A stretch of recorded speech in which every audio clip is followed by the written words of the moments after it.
Hope you're having a great week, everyone. Welcome to Between the Horns, presented by your Southern California Toyota dealers, proud partner of the LA Rams. I'm JB Long, and the Rams are off to Houston this week, looking to extend what could be a season-long winning streak. Let's bring in my radio broadcast partners, beginning with DeMarco Farr. He's here at LA Live with me. Good morning, DeMarco. What's happening, JB? How's it going, man?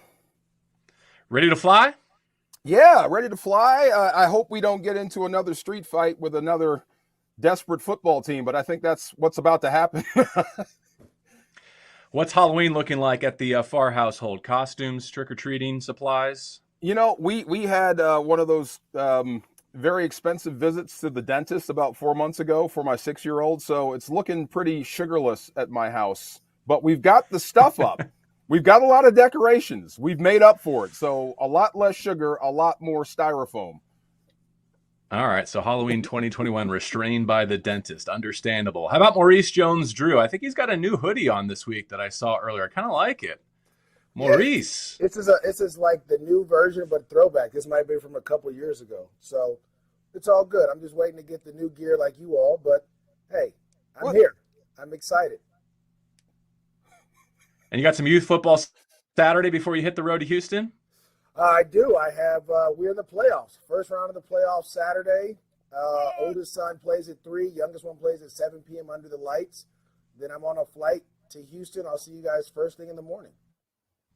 Good luck, man. Don't mess it up. up. Well, I know how much. Don't mess it up. On the ball. MJD, I got your reaction on Monday to the unfortunate news for the Rams that they had to trade Kenny Young to the Denver Broncos to clear up some cap space. He was a 3-down linebacker in the middle of their defense. Most importantly for you, he's a UCLA Bruin. That one pained you. In terms of X's and O's on the field for the Rams defense, what do you make of it now almost a week removed?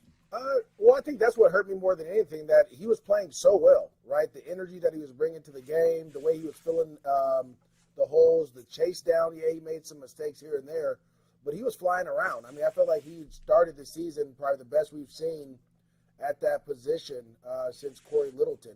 So I thought he was playing well, but, you know, the National Football League, you don't have minimum plays for a reason. You have a cap, and the Rams have been up against that cap, and he just became a cap casualty. Good luck to him in Denver, and hopefully these young guys step up and get ready to go. DeMarco, for years now, we've seen the Rams with creative solutions at their off-ball linebacker position. We can run through a few of them here, but ultimately the drafted replacement is Ernest Jones, and it seems like his time is now.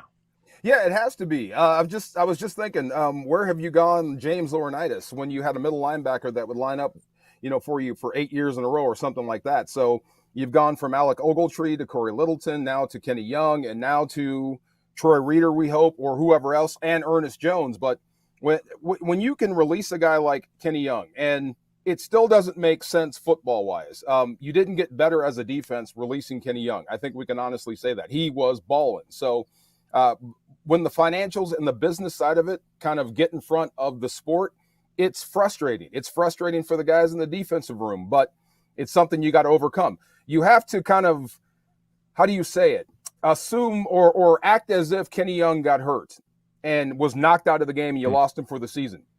You have to move on without him, and you have to support the guys that are going in. So Troy Reeder is a guy that we know, love, and respect. You see what he can do. Ernest Jones is a guy that's going to have to learn on the job. But I can tell you what, when you saw him in camp, the guy looks great getting off the bus. I even said this earlier. You might as well go ahead and plug him in now just to give him reps, because he's going to be your starter in 2022. So now he's the guy now. So that does scare me going to Houston with guys like David Johnson, especially with what Detroit just did with running backs out of the backfield. But your time is now. Sink or swim. You're out in the middle of the ocean. Let's see how you do. DeMarco, let me follow up on that real quick with a couple other names or potential solutions. I wonder if they intrigue you. Travon Howard, going into last season, was supposed to be a starting inside linebacker. He's still on the roster. He is a Corey Littleton comp, I think, in the eyes of the Rams. Hasn't yet had that opportunity, at least not in terms of snap count in 2021. And then what do you think of maybe Taylor Rapp becoming the next iteration of Mark Barron? I think that was where Taylor Rapp was headed anyway. I mean, Mark Barron is just, I think, more physically imposing than Taylor Rapp, but they can do almost the same thing. And Travon Howard is a guy kind of like Anzalone. in Detroit that was in New Orleans. I call him a cover backer. I thought he was great in coverage, and he's credible. He's good enough against the run that you don't have to hide him so much. But, yeah, I mean, I think now that Kenny Young is out, you can't replace him with just one guy. It's going to be by committee. So I think everybody we just mentioned is going to take snaps in that box.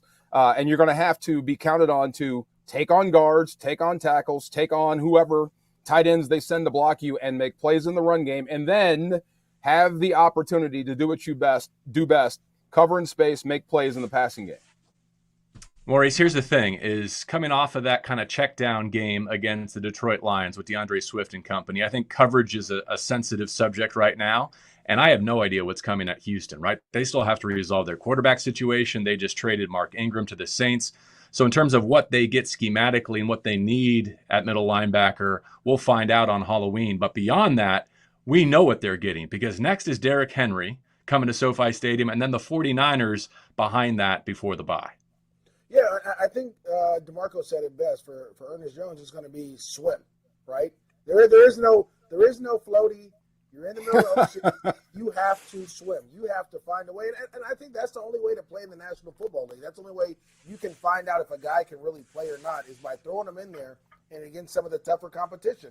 I think this is kind of an easy stretch for middle linebacker. Let me explain why it's an easy stretch for middle linebacker.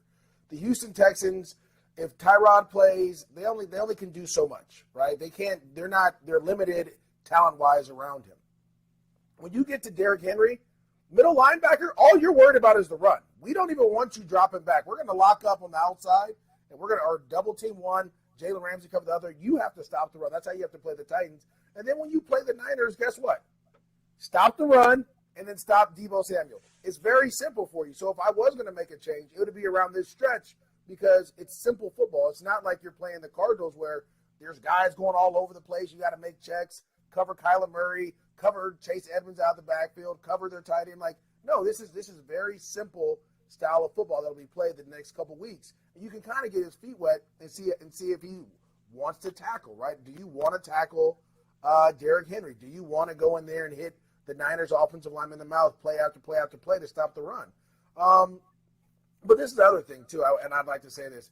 This defense, even against – I know, I heard what Ramsey said about, we gave up some yards and all this and that. We made plays we needed to make plays. But think about this. Justin Hollins is out. Terrell Lewis steps up. He's been stepping up doing awesome, right?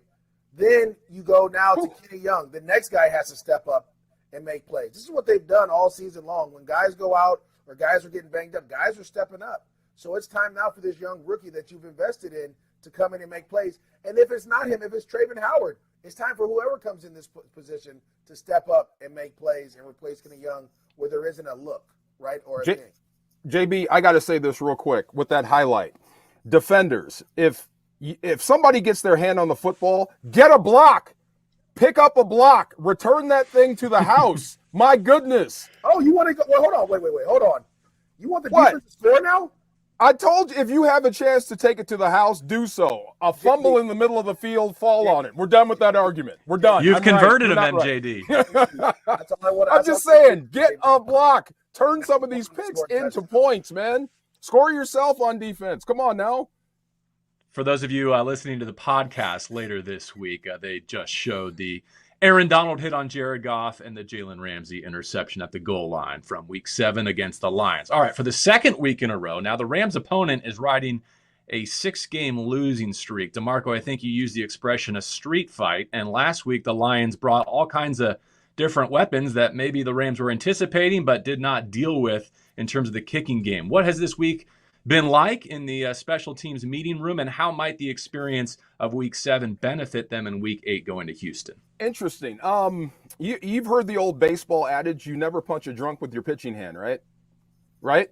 I think that's the equivalent of what happened in Detroit. I mean, Detroit was a very limited football team. They could not beat you straight up. So you knew they were going to throw everything they had at you on special teams. Trick plays, surprise onside kicks, a couple of fake punts. I thought they might get one, steal a possession, but not 3.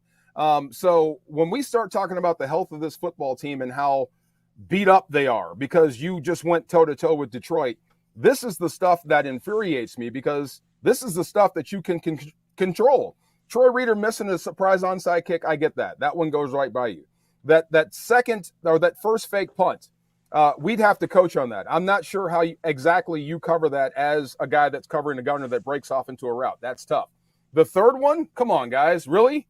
That third fake punt, God, that would have driven me nuts as a head coach. But that's the stuff that you have to learn from. You have to understand that everyone that's like Houston, like Detroit, is going to try to do that to you to steal possessions and keep the offense on the field and tax your defense. So it was a punishing reminder. I mean, really punishing. Think of the injury report for this week. A punishing reminder that you have to be letter perfect in all three phases and ready for just about anything because, look, you're everybody's big game.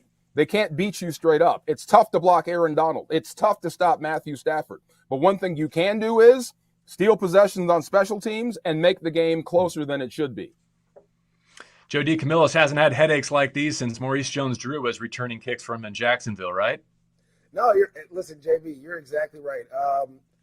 You have to go in, I think DeMarco said it best, you have to go in there with the mentality of they're going to do everything they can. And that last one, DeMarco, wasn't on the players, it was on the coach. And he set up for a return because they thought, look, we got them backed up. They're probably out of all their trick plays. It was third? It was fourth and I want to say 8 or 9. Though that is uncharted territory to run a fake. But it's also the perfect time to run a fake. So they went and did that. Sorry, my cats are like beefing right That's now. All right. JB did. I thought we found out we only had the Rams only had 10 on the field for that one. So that was one revelation from Sean McVay on the coach's show. Yes, you gave it to him. So that's what I mean. That's the stuff you cannot have when you're talking about being a playoff team and beyond. That's the stuff you can't have. Well, this is the thing though. I've been in that special teams meeting room with Joe DeCamillis after a game like this. And he's going to get his screaming and yelling out of the way early, but then he's going to go back to coaching and teaching, right? And I think that's the most important thing as a special teams coach and a special teams player is understand your mistakes. Don't make them again because you're going to get tested again. We all know this. We got to make sure that you fix the leak in the boat, right? If you haven't fixed the leak in the boat, you're going to get a surprise onside this week.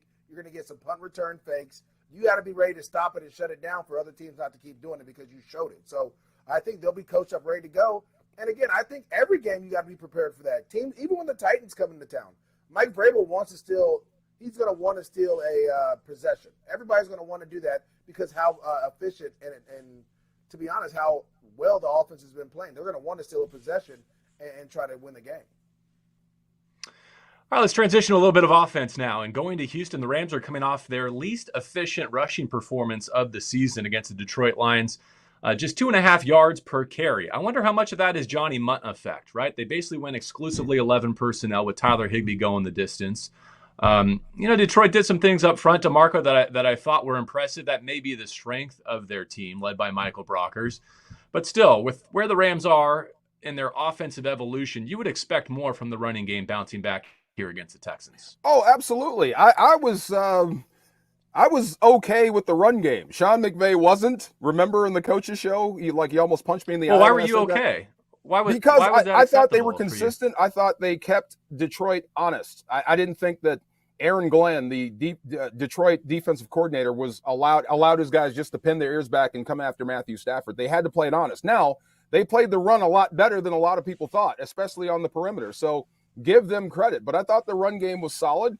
I thought that Darrell Henderson was hitting the proper holes. I thought he was hitting the proper holes with explosion, with some quickness. So against Kyler Murray, the same game plan that Raheem Morris that did not work against Kyler Murray worked against Jared Goff or worked against everyone else. So the same run plays you called against Detroit, I think can work against Houston if you stay with it. I wouldn't dismantle your run game and say we need to change stuff because it didn't work versus one opponent.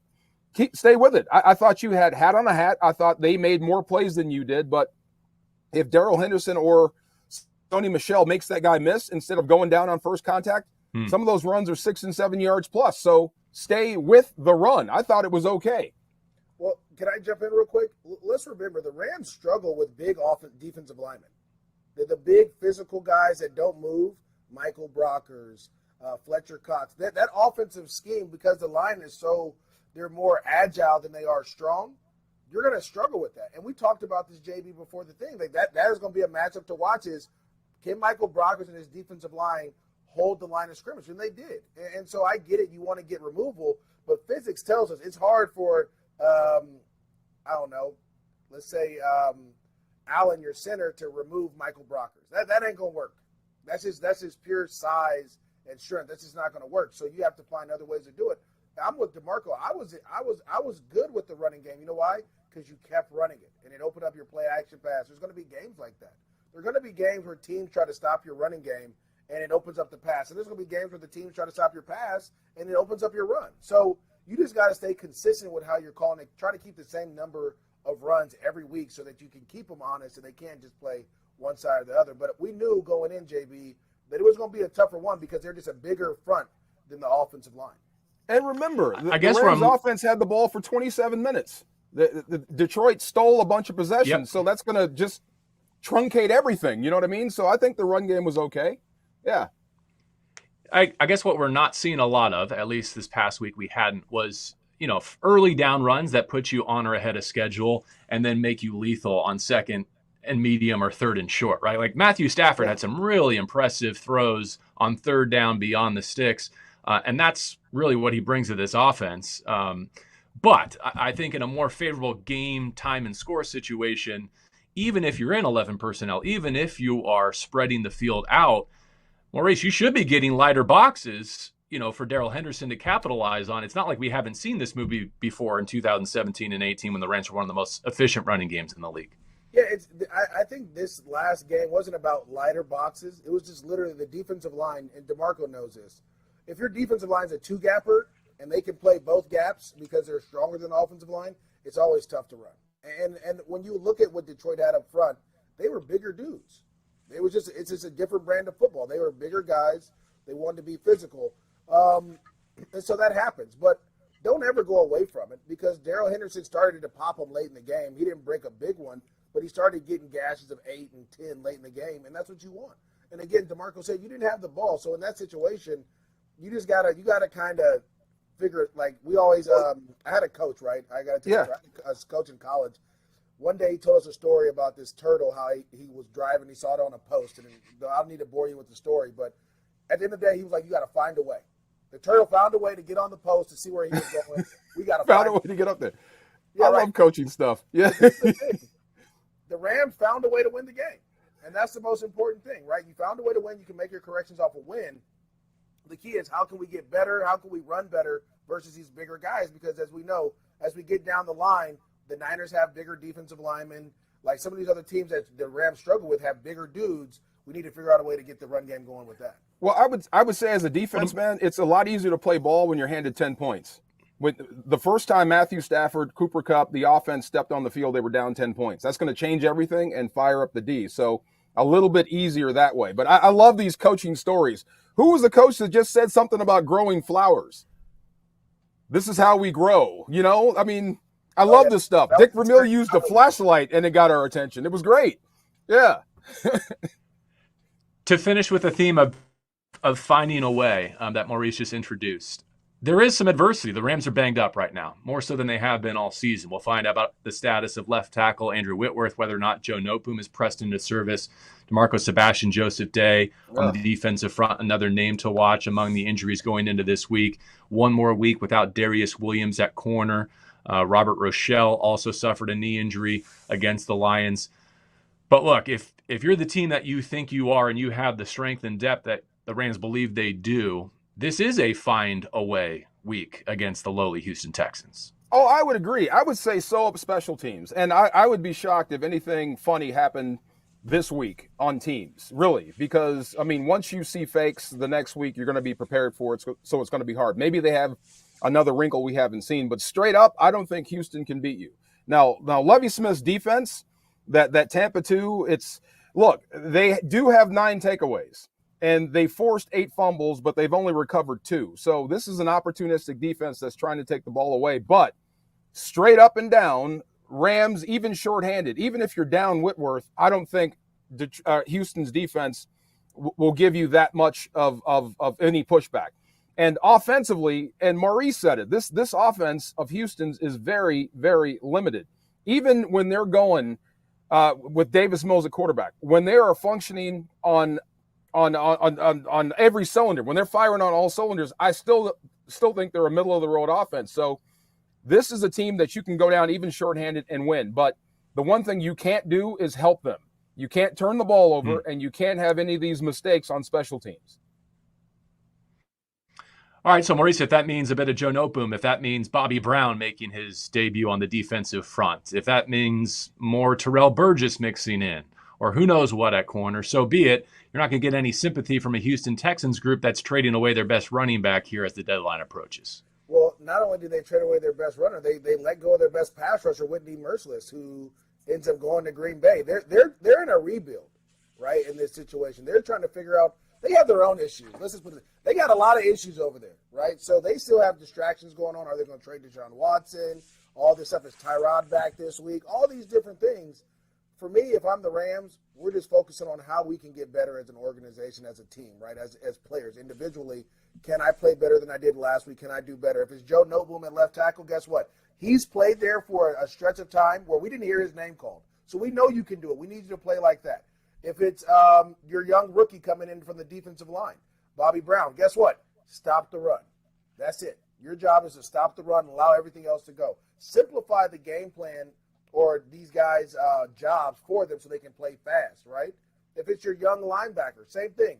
Play fast, simplify it, run a couple coverages, make sure guys know what they're doing, let them go, and then slowly integrate them into the thing. You don't want to throw so much at these new players that are going in that are young, right? Because then you get those mistakes, you get the second guessing, you get the guy, he's a step away because he doesn't really see it because he thought it was this. You just want guys to go down there and play fast against this type of team. And this is the other thing. Before we go, this is a revenge game. Let's remember, Brandon Cooks is on the other side. Enough of the revenge games. This is even he said it's just another week. Forget this revenge stuff. That's what fired up Detroit. Well, Brandon Cooks could be dealt by the time we get to Houston too. He may not be there at NRG. But enough of this revenge stuff. That's what got Detroit believing they can beat you. This is another football game. You don't think Brandon Cooks is like, yo, I need to catch the ball. I need 20 catches. Because they let me go. I gave him 1,000 yards back to back. Look, he's going to get that whether it's the Rams or not. He's getting more than 30% of their targets. Right. If he thinks he's going to get 20 catches against this defense with that quarterback, okay. Then trade him to the loony bin. You're nuts. Come on now. The revenge game was last week. This is Rams versus Houston. This is 6-1 versus 1-6. That's it. Yeah, you keep saying that, but you know in that locker room what Brandon Cooks is saying. He over there talking to whoever the quarterback is. Look. Listen, you don't think Brandon Cooks is telling him what the offense is? He knows the offense. He knows right. Okay, so Davis Mills listens to Brandon Cooks. I need the football. And then he breaks the huddle, and number 5 is over top of Brandon Cooks. He's not throwing that way. But what I'm saying is Brandon Cooks has the ability to be a double agent and tell them what the Rams like to do. You have to play for that as well. All right, gentlemen, we showing up in costume on Sunday or wearing Rams gear? What's the final verdict? If Maurice does, I will. I'll show up in costume. I don't care. I love it. Okay, done. We're in costume then. JB, what are you wearing? Are you going as a Rams broadcaster? Yeah, I mean, I do have a Big Bird costume in storage that I could pull out. I'll pass. Long pause. What's going on? I got to hit the costume store. Wow. See what they got. All right, fair enough. Safe travels, everyone. Have a good rest of your week. All right, man. See you there. And to our audience, thank you for tuning in to Between the Horns, presented by your Southern California Toyota dealers. Proud partner of the LA Rams. For MJD and DeMarco Farr, I'm JB Long. As always, if you would like to join us inside SoFi Stadium this season to experience the Rams house, just go to therams.com/tickets, therams.com/tickets to purchase yours today. The Tennessee Titans in prime time, your next opportunity. Thank you for being with us for BTH. Have a great rest of your Thursday.